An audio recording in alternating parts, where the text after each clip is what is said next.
Hello, everyone, and welcome to the second episode of Free Alchemy. In this episode, we're going to share Tesla's messages about our divine divides and the separation vibrations, which he says is completely necessary for us to be here experiencing this reality and playing this fascinating Earth game. It was 2020 when he appeared to me for the second time. It had been 15 months, over a year, since he first appeared in Europe after the Glastonbury and Stonehenge Circle tour. He appeared in my car during a scenic drive from Asheville to Chattanooga. I had left Asheville because I was visiting friends, and everybody seemed so affected by the politics of COVID-19. All of my friends' families were severely divided. I could see aggravation, energies in their field, and it was hard to even talk to them about what was happening politically without them getting emotionally charged. So I left out for a scenic drive and to kind of recenter and ground myself and just release all the residue of what we were going through as a collective, universal, worldly, global epidemic. And on my drive, there was a scenic drive with power lines all littering a beautiful river scene with boulders and trees. And I was watching the power lines and the big generators, and I thought how it interrupted the tranquility. And all of a sudden, Tesla appeared in the seat next to me. And I said, "Well, hello, it's been a long time." And he said, "Well, I told you I was coming back in divine timing." So I was happy to see him and to feel his frequency again. And as he appeared, he looked at the power lines too, and he waved his hand towards them. And he said, "Do you see all these power lines?" I said, "Yeah, I was just noticing them." And he said, "They're not necessary, but they are serving a purpose." And I was like, The other thing that was littering the scenic drive was political signs, and most of them leaning towards the right. And all of the signs, periodically, every few blocks or so, there's another sign on the scenic drive. And he waved his hand at those too. And he said, "Do you see those?" And I said, "Yeah, I noticed them." And he said, "They're not necessary, but they too are serving a purpose." And just like with me in my incarnation, it was in hindsight that people realized that what I was trying to bring to the world in free energy went against the powers that be. And they wanted to discredit and disgrace me so that I wouldn't bring free energy. JP Morgan owned rubber plantations and copper mines, and he wanted to put those power lines all over the world. And so I'm not a political person. I don't divide my consciousness into left or right. I feel a one-winged bird don't fly, and I can see shadow and light and everything. So I just don't divide. And so I don't have a dog in that fight, so to speak. But I could see that most of my friends who were leaning left were really traumatized. And most of my friends who were leaning right were also traumatized. And there was a big fight going on, an upheaval, and the people and the vaccines and the mask were all topics of, treachery for us to have to wade through with the political divides that was happening. So Tesla brought all that to the surface, and he said, "You see the differences in the politics, and you see the differences and the perceptions, whether we should get vaxxed or whether we should wear masks, and people strongly feel one side or the other." And I said, "Yeah, and I'm kind of in the middle. I think, a little bit of that is good for us, but I'm not going to fight either side or both sides by trying to inject because they're both so up in arms. It's hard to connect or relate. So that's why I'm on this drive, Tesla." And he said, "Well, that's why I'm appearing here now to show you and tell you how COVID and all these divides are actually serving. They give us an opportunity to rise. It's like a stair step. You have to step up in order to evolve and ascend. If you just sit there kicking the stair step, you're not going to go anywhere." So he brought me back to the checkerboard analogy that he had given me in the first visit in 2019 in Europe. And he said, "Remember the checkerboard?" And we rose above and we could look down and see that if the dark squares aren't there, there's no game to be played. It's just a plain white light board. And that's who we are in spirit, just plain white light, golden light board in spirit. And he said, and we come here because we're fascinated with this reality.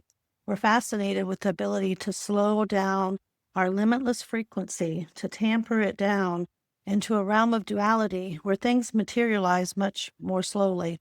And he said, and whether we realize it or not, it's our thoughts and feelings that navigate the terrain. Thoughts and feelings are frequencies. And as you know, Tesla's famous quote, everything's energy, frequency, and vibration. So what you're thinking, what you're feeling is sending out those vibrations.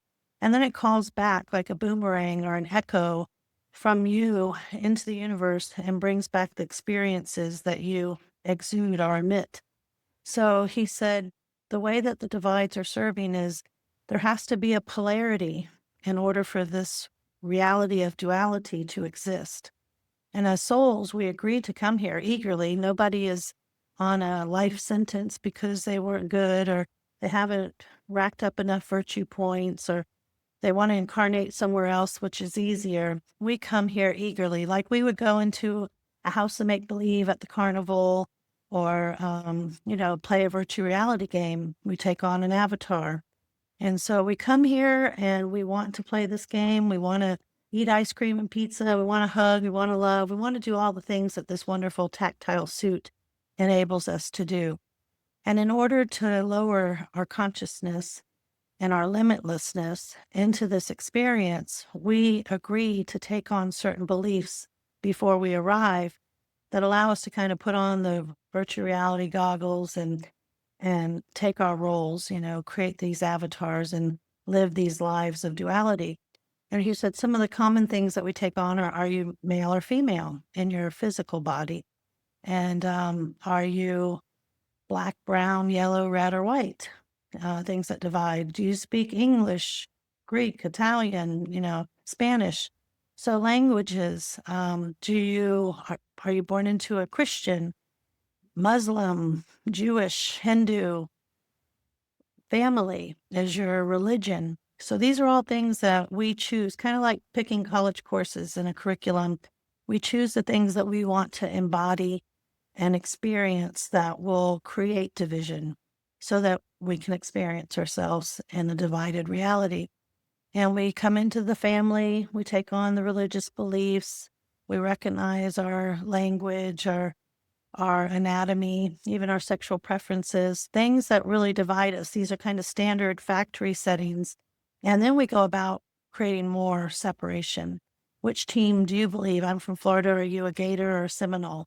Which flag? Are you red or blue or which side? And those divides keep us entrained in our brain to remain in a reality of duality until we awaken. And the main goal of every soul, I'm a soul communicator and I've tapped into thousands of souls and they all ask, what's my purpose here? And I can tell you that we all have one collective purpose that is soul-based.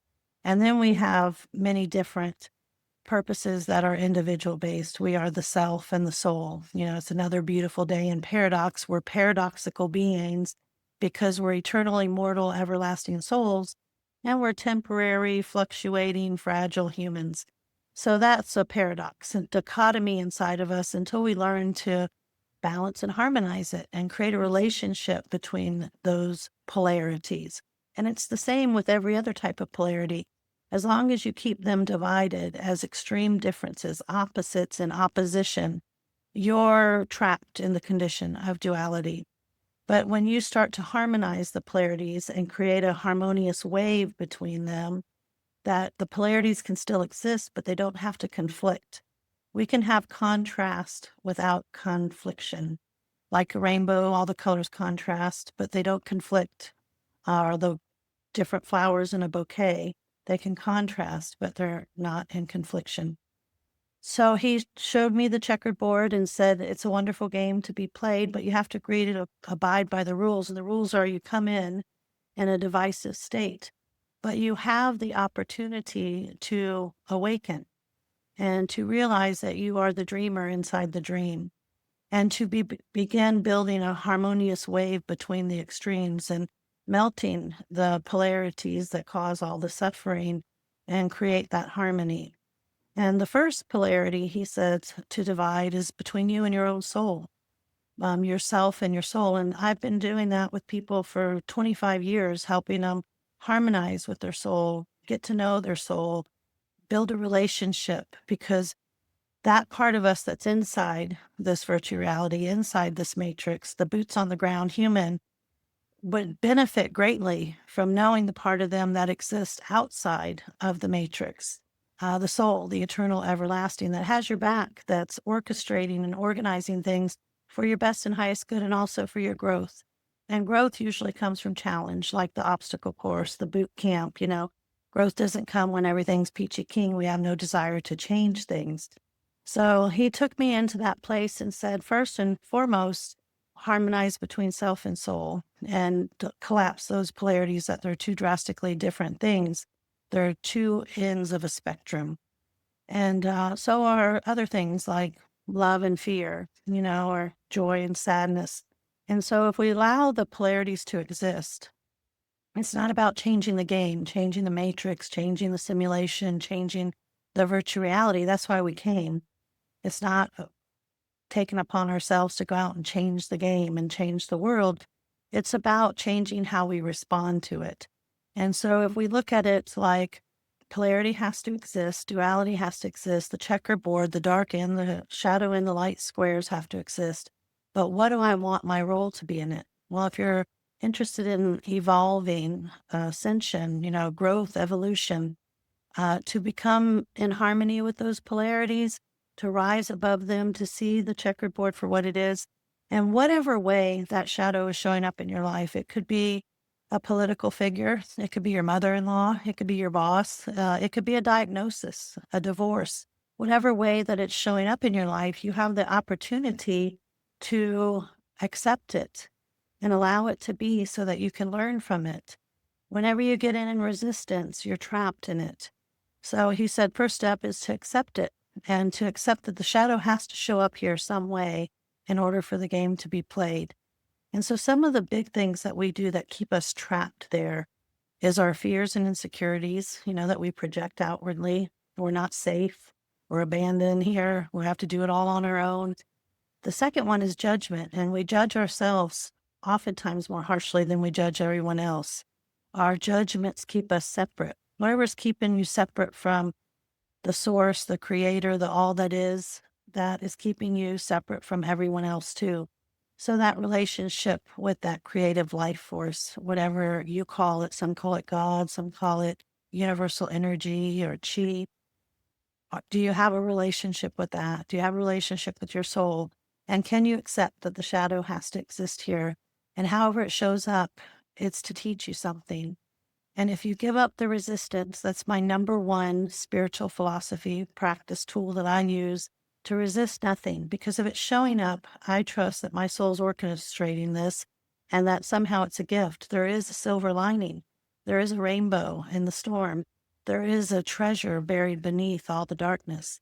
And so to find that and to allow that to surface without getting in and trying to fight it, the resistance.